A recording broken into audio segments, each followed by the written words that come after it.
Magandang araw mga kababayan. This is Dante Klink ang II, Chairperson of the Commission on Filipinos Overseas. The CFO is the government agency that helps Filipino immigrants prepare for a successful life overseas. Unlike other migrant-focused agencies, the CFO plays a unique role in strengthening the economic, cultural, and political ties between Filipinos overseas and the Philippines. Even before our kababayan leave for foreign lands, CFO equips immigrants with information and helps them easily integrate into their destination countries and prepares them to become successful ambassadors of Filipino culture and excellence. For us at the Commission on Filipinos Overseas, the global Filipino diaspora is an untapped resource beyond remittances, waiting to be unlocked for intellectual, cultural, and national growth. As we strengthen a fabric that connects the global Filipino community through various programs and initiatives, we transform the challenges of brain drain into opportunities of brain gain. The CFO seeks to nurture the strong sense of Filipino community across the globe, while also encouraging them to contribute to the nation's development.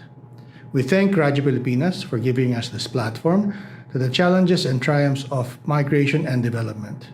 We hope that the global Pinoy will be made aware of the programs and services that empower them toward meaningful migration and pave the way to immigrant success. Tandaan, kabayan, para sa inyo ito, mabuhay ang bagong Pilipinas. Narito na ang programang mag-uugnay sa mga Pilipinong naninirahan sa iba't ibang panig ng mundo. Serbisyong CFO sa Bagong Pilipinas. Serbisyong hatid ng Commission on Filipino Overseas at Radyo Pilipinas World Service. Ang programang magtatampok sa mga proyekto at serbisyo publiko upang mapalakas ang ugnayan ng milyong-milyong Pilipino sa kanilang bansang pinagmulan. Serbisyong CFO sa Bagong Pilipinas. Dito sa Radyo Pilipinas World Service. Tinig ng bayan, lakas ng katotohanan. Himpapawid na may layuning paglingkuran ang mamamayan. Sa bawat kwento may diwa ng serbisyo. At sa bawat balita may puso at paninindigan. Ito ang Serbisyong CFO sa Bagong Pilipinas. Serbisyong CFO sa Bagong Pilipinas. Dito sa Radyo Pilipinas World Service. Magandang araw Luzon, Visayas, Mindanao at Metro Manila. At magandang araw po sa lahat ng Pilipino saan man sa mundo. Ito ang Tambalang. Jairus Madlang Bayan. At Ares Gutierrez at kayo po'y nasa Serbisyong CFO sa Bagong Pilipinas, ang programang handog ng Commission on Filipinos Overseas at ng Radyo Pilipinas World Service. Agosto na po mga kababayan. Ngayon po ay ika-4 na araw ng Agosto, Martes, no po, sa taong 2026. Magtungo po tayo sa mga balita na may kinalaman sa ating mga non-resident Pinoys. Nandito na ang mga mahahalagang balita at anunsyo mula sa Commission on Filipinos Overseas. Balitang CFO. Balitang CFO. Dito lamang sa Radyo Pilipinas World Service. CFO reaches out to stakeholders in the Cordillera region. Balinkbayan Project extends its collaboration in Palawan. CFO brings anti-trafficking campaign to Davao. Nandito na ang mga mahahalagang balita at anunsyo mula sa Commission on Filipinos Overseas. Balitang CFO. Balitang CFO. Dito lamang sa Radyo Pilipinas World Service. The Commission on Filipinos Overseas, led by Secretary Dante Klink ang II, met with different stakeholders in the Cordillera to strengthen its partnerships and network in the region. The CFO team visited the University of Baguio and the University of the Cordilleras, where it introduced its programs and projects. The visit came after the opening of its new satellite office in Baguio City. Nandito na ang mga mahahalagang balita at anunsyo mula sa Commission on Filipinos Overseas. Balitang CFO. Balitang CFO. Dito lamang sa Radyo Pilipinas World Service. The CFO Balinkbayan Project continues to partner with LGUs, this time with the provincial government of Palawan. With the partnership, the CFO also capacitated LGU partners in Palawan through its data gathering and website management workshops as part of localizing the Balinkbayan portal. The CFO also paid courtesy visits to Palawan Tourism Office and Puerto Princesa Mayor Lucilo Cecil Bayron to discuss collaborations on the ULEAD program and Balinkbayan project respectively. Nandito na ang mga mahahalagang balita at anunsyo mula sa Commission on Filipinos Overseas. Balitang CFO. Balitang CFO. Dito lamang sa Radyo Pilipinas World Service. As part of the observation of National Anti-Trafficking in Persons Month, the CFO joined the Department of Migrant Workers in a dialogue for its anti-trafficking campaigns. The CFO also served as a resource speaker during the event, highlighted the 1343 action line against trafficking, as well as the conduct of the pre-departure orientation and counseling services. With this, the CFO reaffirms its commitment in promoting safe migration and strengthened partnerships among migrants and their families. Nandito na ang mga mahahalagang balita at anunsyo mula sa Commission on Filipinos Overseas. Balitang CFO. Balitang CFO. Dito lamang sa Radyo Pilipinas World Service. At muli isang magandang araw po sa ating lahat dito sa Radyo Pilipinas World Service. Magandang araw po. Magandang araw din sa iyo, Jairus. Magandang araw po, Sir Aris. Dahil Miss ko po kayo. Oo, matagal kang nawala. Medyo in demand it's been a long time, Oo, sir. Masyado kang in demand sa iyong pagiging program manager at pagiging resident MC. Opo, non-resident Non-resident MC. Kaya nga po, sir. No po. Kamusta naman, sir? Ang dami niyo pong nakasama in a span of 2 weeks po dito po sa ating programa. Palit-palit no po. Pinasubok natin sa mga kasama Kaya natin nga sa CFO po. yung Yun, sir. paano, how it feels to be on the hot seat every Tuesday. Kaya nga po. At magandang experience po yun for sure na po para sa ating mga colleagues na po. Sa panahon ngayon, in this information age, dapat marami tayong alam sa communication. Opo, diba? talagang dapat equip po tayo sa information, sa digital literacy, no po, Sir Ares. Kasi po, dapat lahat tayo may alam. Dapat lahat tayo updated, lalo na sa ginagawa po ng CFO ngayon. No po, napakarami po nating mga programa Pero at teka, activities. bago muna tayo, Opo, muna sir. natin i-discuss yung mga pangyayari sa CFO. Yes po, sir. Pansin nyo naman yung aking suot ay Philippine flag. Philippine flag. Meron ano po kaming- bang meron ngayong buwan, sir? Aba, dapat magsaya tayo ngayon Opo. dahil nanalo si Alex Ayala. Di ba? Oo nga po. We should be proud. Kaya no, nga po. No. na yung- Napakagaling po talaga Pero ni alam Alex, mo, no? kasi nasundan namin yung bata niyan when Opo. she was just around 10 years old. Mm. Nagtatrain na yan. Nananalo na yan ng championships Nanalo. locally. Galing, no, sir? Sa sobrang galing niya, wala na siyang makalaban dito. Opo. Nung bata pa lang siya noon, she was just around 8, Alex 9, or 10 Ayala. years old. Ang galing-galing na talaga. Sinusubaybayan niyo rin po talaga Sinusubaybayan siya, namin sir. siya kasi Opo. nag-cover kami ng tennis dati. So Ah. medyo interesado kami sa tennis. Nakakalaro niyo rin po ba si Alex, sir? Hindi ako marunong mag-tennis. Pero congratulations, Miss Alexandra Ayala, Opo. kung makakarating man sa iyo itong mensahe. Everybody's proud sa inyong na-achieve, no? Hindi Opo. biro yun na maging champion ka sa isang WTA tournament. Kaya nga po. Baka next time, sir, ma-interview, makapanayan po natin si Miss Alex Ayala sa serbisyong CFO. No? Sana po. Sana, pero kasi mayroon tayong sports radio. Ay, Baka doon siya ayun, baka po. Baka doon siya pumunta. kaya nga po. Pero sige, balik tayo sa CFO. Opo. So, bakit ka ba nawala? Ano bang pinagkaabalahan mo? Medyo marami po tayo naging activities, no, sir. Ayun po, yung katulad ng sinabi natin kanina, yung sa Palawan, Oo. nagkaroon po tayo ng partnership with Palawan Province. At syempre, yung kaliwat ka ng partnerships po natin sa CFO para mapalakas palalo yung ating advokasya, no po, lalong-lalo na last month. Anti-trafficking Opo, month. anti-trafficking month, no po. Talagang pinaigting pa po natin sa CFO yung ating advocacies para po dito. Ngayon namang Agosto, sir, no? Buwan ng wika, no po? Oo. Kala ko, sir, kaya po kayo naka-Philippine flag dahil buwan ng wika po ngayon. Dapat nakabarong ako. Nakabaro. Kasi dapat last month, dahil nutrition month, nakasuot tayo ng gulay. Gulay. Diba? Anong gulay po kayo dapat, sir? Hindi ko alam. Ako, kalabasa. Langka po. siguro.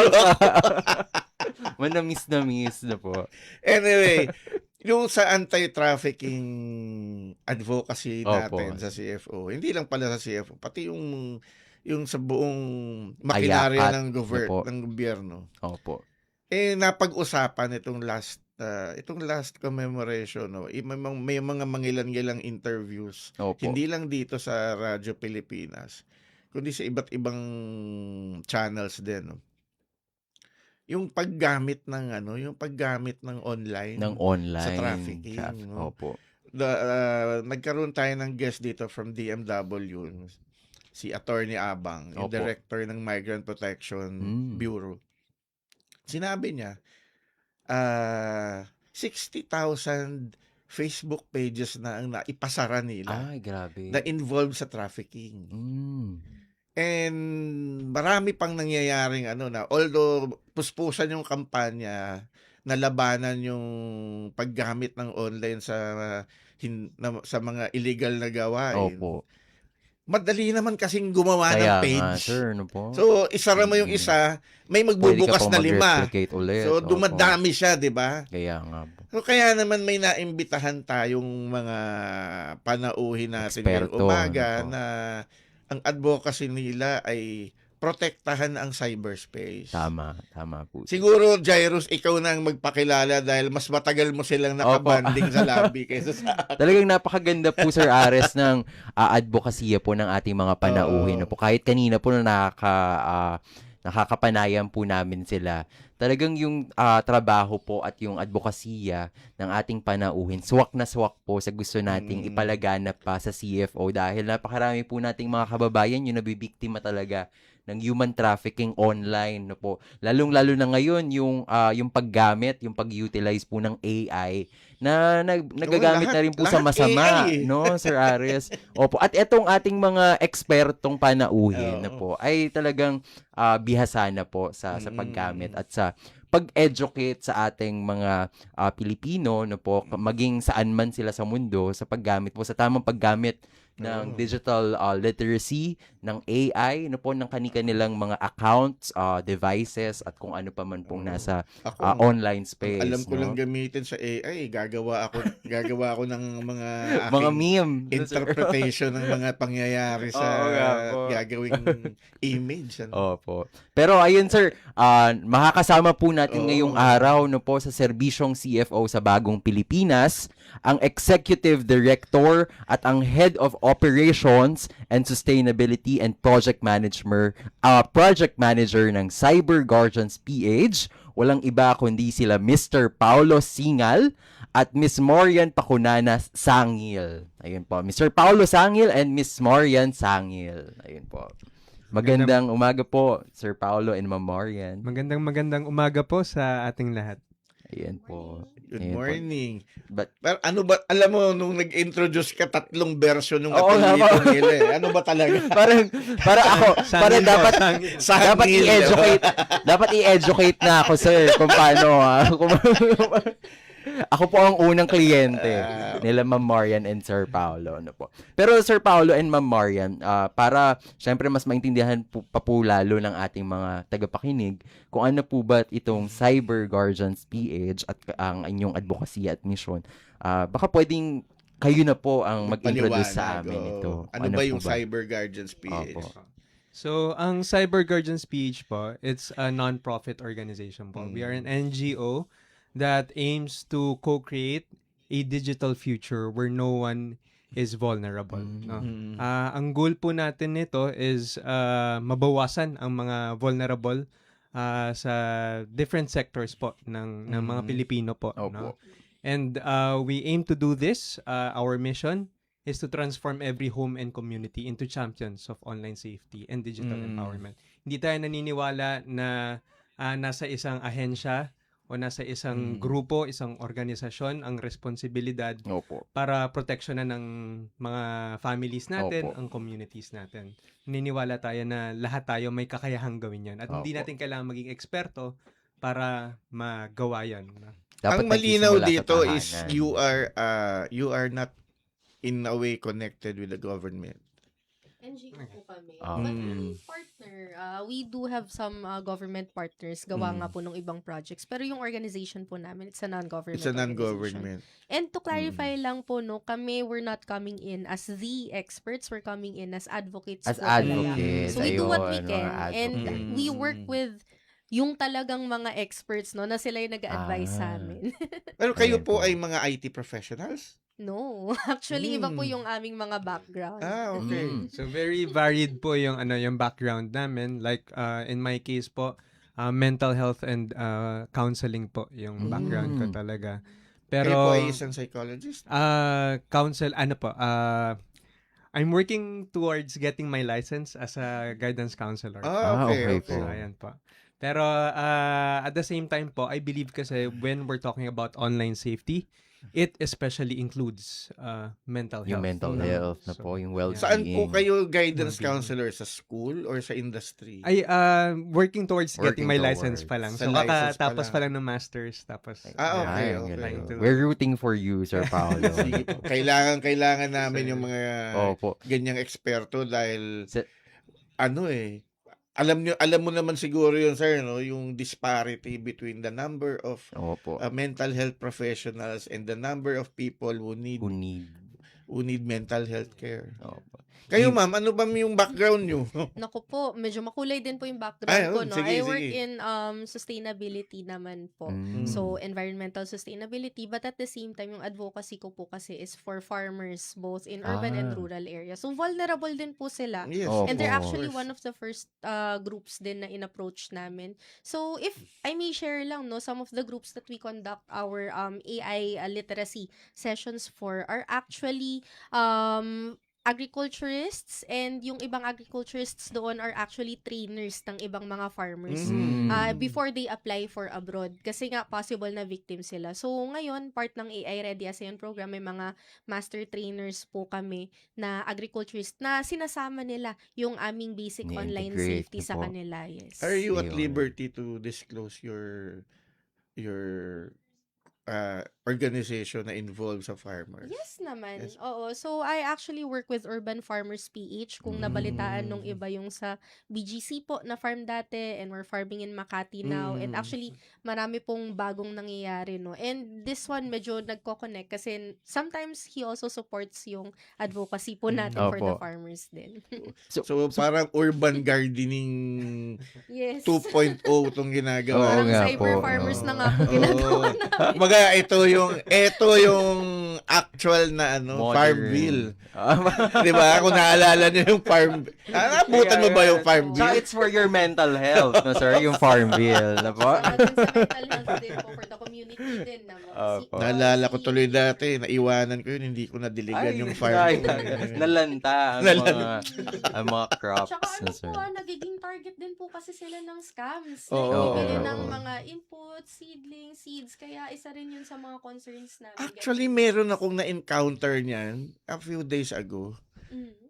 May kumakalat na may kumakalat na mga na namimigay, nag-advocate sila na gawing parang Japan daw yung Pilipinas. Mamimigay sila ng seedlings, mga flowering trees.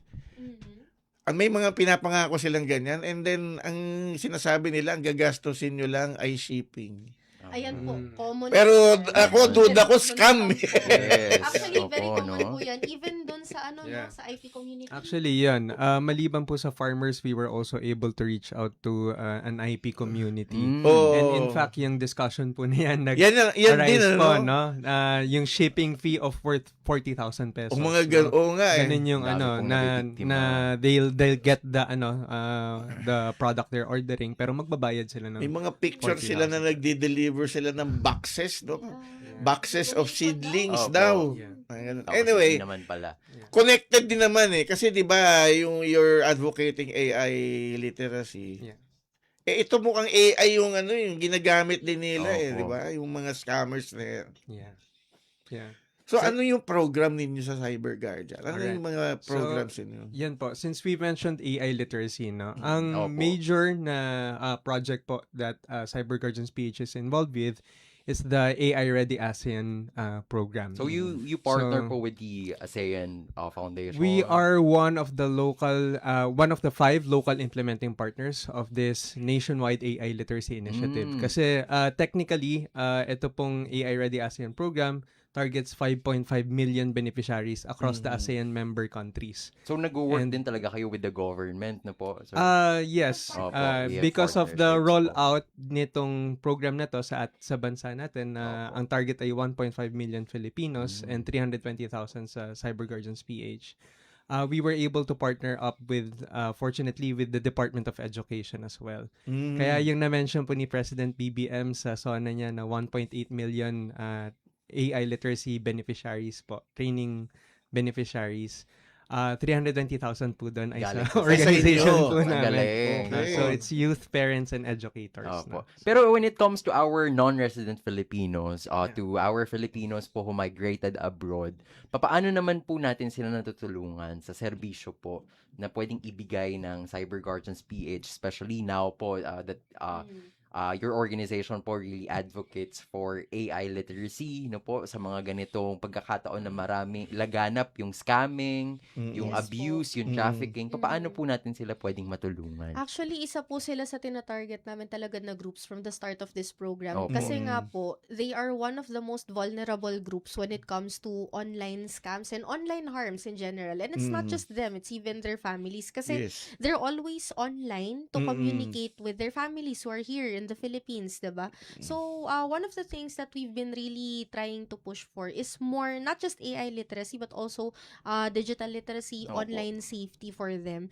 So, itong program actually na to, itong AI Ready ASEAN, dinadagdagan natin sa Cyber Guardians PH ng aming mga online safety modules din. So, how do you protect yourselves from online scams? What are the red flags? And at the same time po, no, how can you use yung mga most accessible AI tools? Syempre, marami dyan chatbots to help inform you ano ba yung mga red flag sa isang Facebook post or sa isang possible na scam, no? Kasi Opo. syempre yung iba, kailangan mag-seek ng reference sa iba if this is a scam or not. Sometimes they don't have those people to ask or they don't have the right people to ask. So, we teach those methods and at the same time, tinuturuan din namin how do you use AI for your day-to-day life din. No? So, sometimes merong gusto siyang gamitin as a tool to help improve yung research nyo, how do you disclose properly, yung mga bagay na ganito, even yung image generation. So, we strongly advise not to upload photos ng mga minors kasi wala tayong control Yeah. sa Oh, yes, data that yes. goes there. Lalo na kung common na AI tools yung ginagamit Opo. natin. So,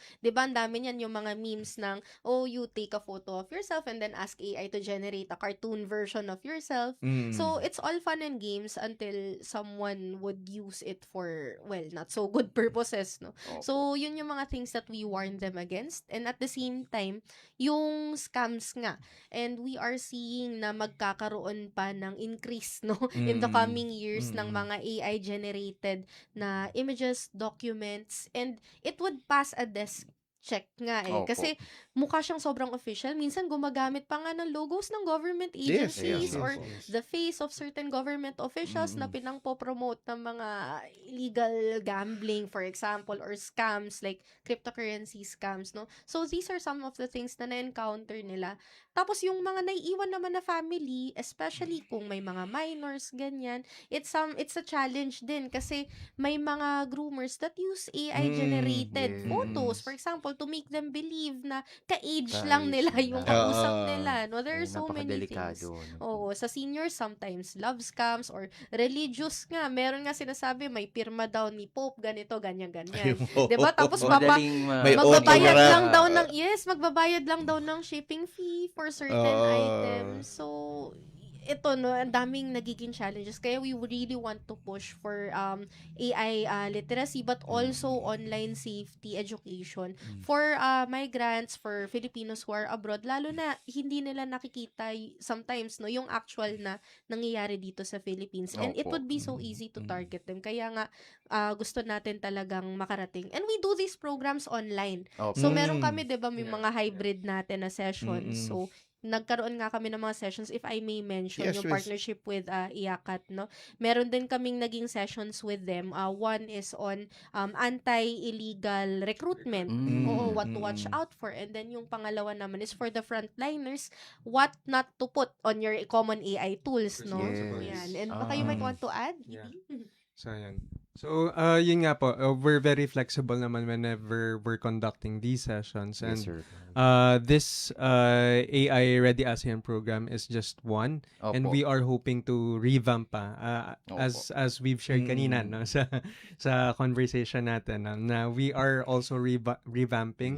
our programs and offerings at this point in time. Opo. Alam mo, Jairus, Ang dami- tinamaan ako dun sa wag Opo, sir. mag-upload ng picture kasi yung yung Facebook profile ko ngayon AI din. sir. AI generated yun. Opo.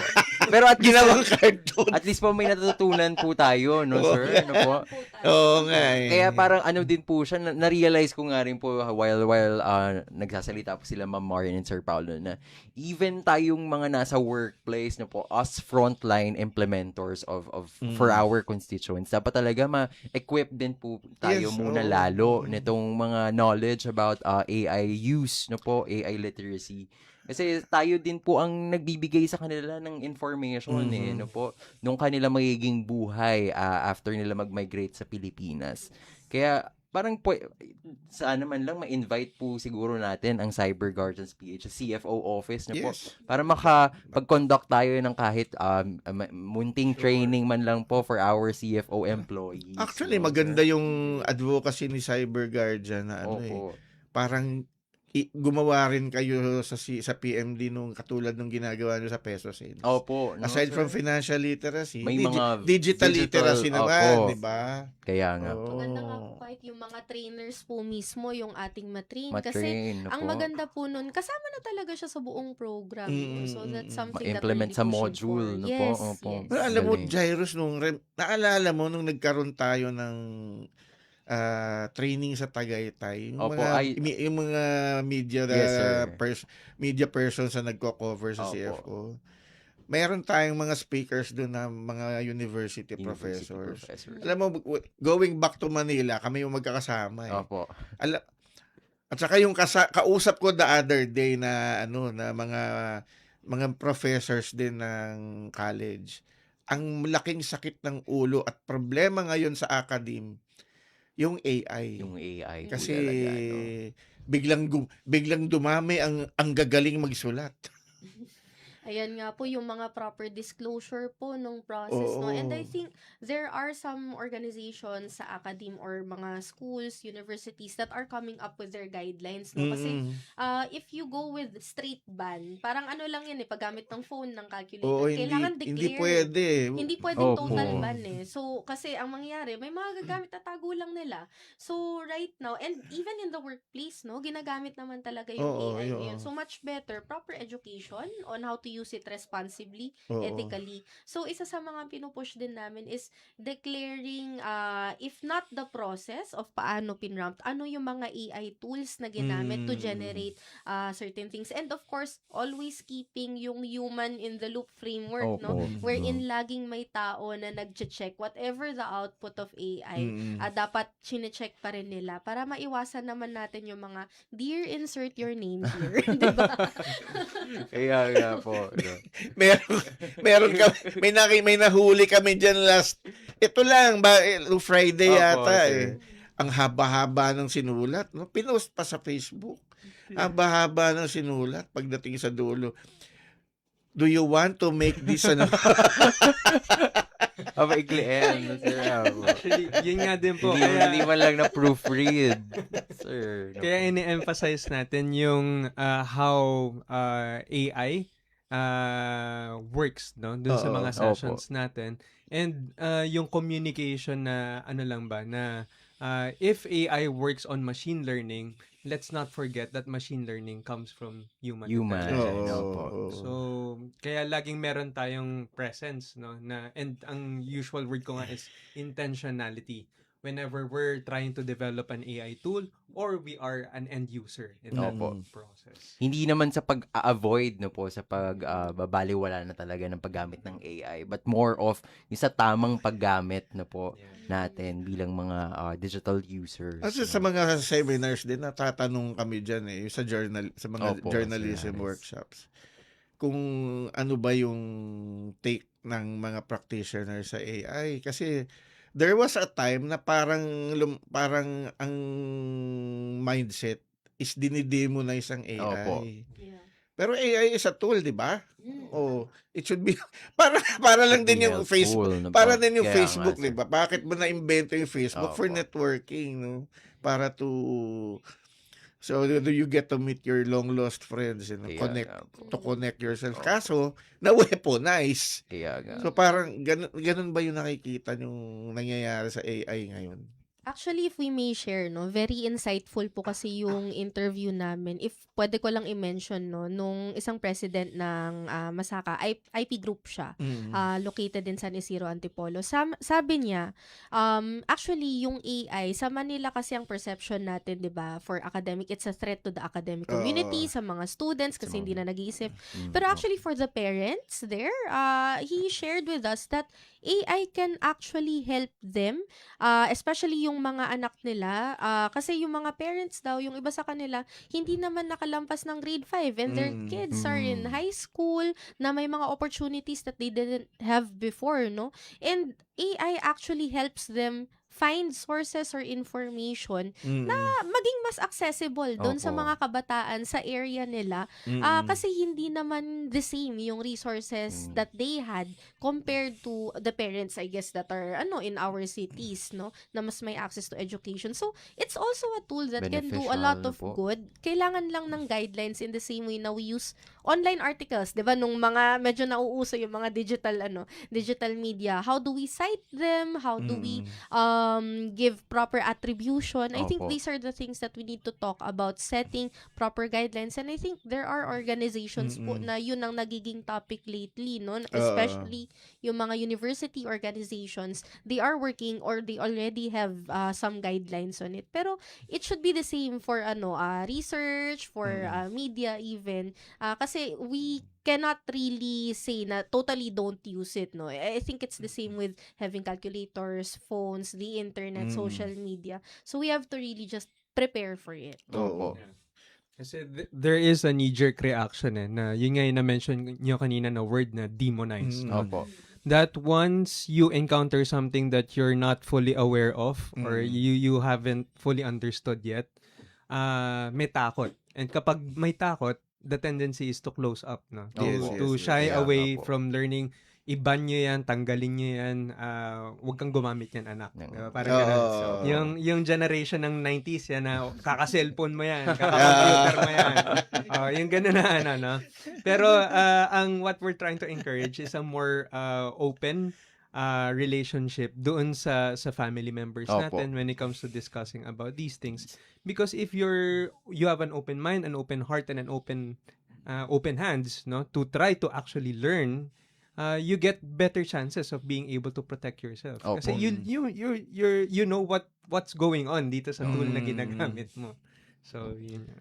Actually, kasi po napakahalaga talaga po na even at the start of at the beginning of our homes po sa pinaka tahanan pa lang mismo natin magsimula itong mga discussions na ito po, and by partnering with Cyber Guardians PH po, by having our advocates for AI literacy, nawawala yung mga negative implications. So natatama natin yung paggamit ng AI into advantages na po para sa atin. So doon sa ginagawa ng Cyber Guardians, parang you're countering all this negativity through education. Yes po. Education, partly exposure din. And again, we also try as much as possible to collaborate with organizations Opo. who are in charge of creating or setting the guidelines. Kaya nga, although more on education kami on the ground, and kahit na maliit na NGO lang po kami, no, we work together with government agencies or Opo. like bigla kami napupunta dun sa technical working group for AI. No? Yung sa both sa yung Technical Working Group for the AI Regulation and Development Act ng House of Representatives, and Ayun, yung sir. kung saan nga namin na-meet ang CFO Opo. sa PAOC po, or the Presidential Anti-Organized Crime Commission. Opo. No? So we acknowledge yung limitations ng isang maliit na at batang organization kasi we're I would say baby NGO. So ayun Pero po. grabe po yung impact na Yeah. maaaring magawa at ginagawa pa po ng, Yes ng po. cyber It's about acknowledging guardians that PH, there opo. are areas of collaboration, Opo. especially with the government, with the private sector, Yes, because we have opo. also been connected with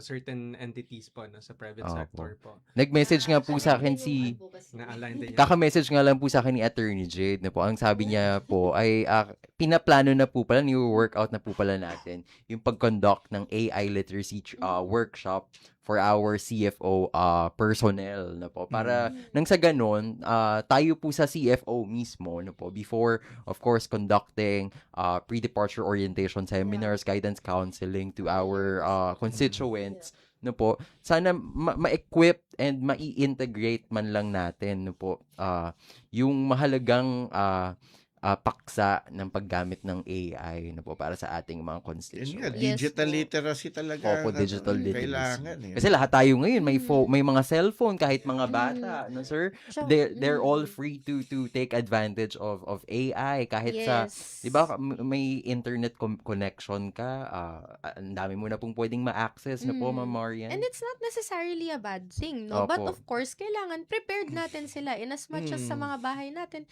pine-prepare natin yung mga anak natin or yung mga kasama natin for the world outside. It should be the same yung approach natin sa digital world, no? Opo. And even the parents themselves, kasi they didn't grow up with AI, di ba? So that's something that they are still learning. Kaya very important talaga yung ating digital parenting, no? So sometimes we also do those types of sessions, no? And I guess kaya yung isa sa mga groups like I've been mentioning kanina na tina-target talaga namin na ma-reach are the Filipinos who are abroad, whether they're OFWs or migrants or residents abroad, no? Opo. This is something that we've really been advocating for. Kaya yung ibang private partners namin na agencies, if not government, sa private naman, yung mga nagko-conduct ng PIDOS, so we train their trainers nung PIDOS. If it's okay lang to mention, Yes yung po. isang partner namin, one of the first, kahapon lang kakatapos nila si Opo. Good Hands Employment Agency. Ang advocacy niya kasi is financial literacy Mm. naman, no, for OFW. So, sinama namin yung AI literacy. So, I think the same can really be done kasi it's well received naman. And then, nakakakuha sila ng certificate from PhilPass, ASEAN Foundation, and Google.org while at it, no? So, grabe yung grabe yung Opo. advantage. And at the same time, they also learn, they're prepared before sila lumabas. Kasi AI is more prevalent in other countries, especially. Lalo na kapag more developed yung pupuntahan nilang country. So, they really have to understand how it works, saan nanggagaling yung data, and what happens to the data or anything that you upload dun sa sa AI tool of Yes choice po. mo. Opo, ayun po. Pero in terms of accessing yung mga services and programs po ng Cyber Guardians PH, baka po our audience, yung ating mga tagapakinig, baka curious po sila saan po kaya nila pwedeng ma-access, na po, mabisita, kung mayroon po kayong mga digital sites na po ang Cyber Guardians PH, Sir Paolo, Ma'am Marian. Ayan, so we actually have our website at cyberguardiansph.org Opo. or on Facebook, kasi dalawa yung Cyber Guardians PH doon. Yung page po namin is Cyber Guardians PH, yung may space between Cyber Guardians and PH. Tapos yung logo namin yung tatlong kulay, yung parang family, yellow, teal, and orange. Opo. So, na-mention mo, ma'am, yung family. Kanina pa naglalaro sa isip ko to eh. Parang yung ginagawa niyo ba, parang yan yung, alala ko dati may mga software, may nakalagay doon na yung parang may kid safety check, parang mga ganyan. Parang bang cyber parenting yung ginagawa ninyo? Yeah. May portion po no na digital parenting, we offer din po yung ganun. Pero as I mentioned earlier nga, we're in the process of revamping and updating dahil nga with the emergence of AI 2022 yon, fairly fresh no yung itong technologies na to. So we're trying to catch up. Yes po. So, since, ayan na, nakaporma na yung aming executive producer para sabihan tayo na Ayun na, natayo na po si Mr. konti na lang ang ating oras. Can we ask for a closing message from you? Alright. So, kami po, no, we go back to the vision, no, Yes po. of co-creating digital future where no one is vulnerable. Opo. So, doon po naniniwala kami na lahat tayo may shared responsibility sa pag-ensure ng safety ng Opo. bawat isa.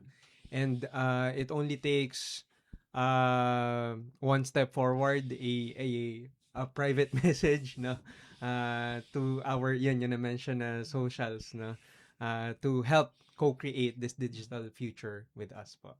Ayun So, po. ayan. Okay. Thank you so Ayun much. po. Ikaw, ma'am, baka meron kang sarili mong version. Actually, just in line with that, if you have people that you trust, no, aside from our page, then you can talk to them. But of Opo. course, if you would like to advocate for this, you want to volunteer, you want to join us as we share online safety and digital literacy, drop a message doon sa aming sa aming Facebook page lang po. And let us know that you want to join our advocacy or partner din because we are very open to everyone naman. This is an advocacy, so kahit sino welcome naman except yung ating mga nagkokos ng online harm, of course. Ayun, okay. Maraming salamat po, Ma'am Marian and Sir Paulo Sangil, na po, ang ating mga representatives and advocates mula po sa Cyber Guardians PH. Maraming salamat po sa inyong oras at kaalaman na shinare niyo sa mga tagapakinig ng Serbisyong CFO sa Radyo Pilipinas at sa Radyo Pilipinas World Service. Sana'y maging matagumpay ang inyo. Actually, ang kinina rin namin sa Sa atin CFO lahat yung yan. advocacy na yan. Kasi ayaw naman talaga nating mamayani yung Kaya yung mga nga. kasamaan. Opo. Ito tawag na natin talaga dito kasamaan no, sa cyberspace. No? Kasi dati masaya ang cyberspace. Nung pinasok ng kalokohan, doon na hindi na maganda. Opo. Alamin ang mga serbisyong inihahatid ng Commission on Filipinos Overseas. Serbisyong CFO. Dito lamang sa Radyo Pilipinas World At Service. nagdaan na naman ang isang episode ng Serbisyong CFO sa Bagong Pilipinas. At sa bawat kwento, sa bawat impormasyon, at sa bawat balitang hatid ng CFO, batid naming mas mapalapit ang pamahalaan sa bawat Pilipino saan mang panig ng mundo. Tandaan, kababayan, basta't serbisyo para sa ating mga non-resident Filipinos. CFO kasama mo saan man sa mundo. Hanggang sa muli, ito ang Serbisyong CFO sa Bagong Pilipinas. Narito na ang programang mag-uugnay sa mga Pilipinong naninirahan sa iba't ibang panig ng mundo. Serbisyong CFO sa Bagong Pilipinas. Serbisyong hatid ng Commission on Filipino Overseas at Radyo Pilipinas World Service. Ang programang magtatampok sa mga proyekto at serbisyo publiko upang mapalakas ang ugnayan ng milyong-milyong Pilipino sa kanilang bansang pinagmulan. Serbisyong CFO sa Bagong Pilipinas. Dito sa Radyo Pilipinas World Service.